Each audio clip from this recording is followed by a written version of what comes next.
Aziz izləyicilər, mən kürəmizi sizə təqdim etmək istəyirəm.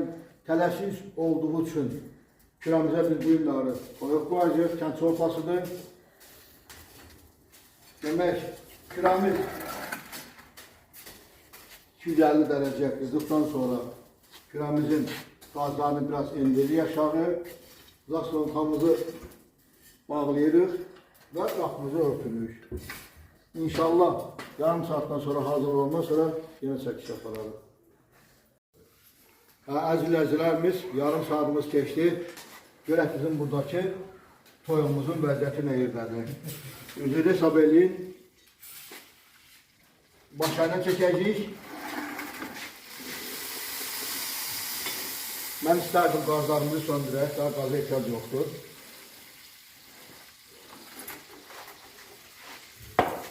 Bu bizim toyumuzdur. Buyurun bakın.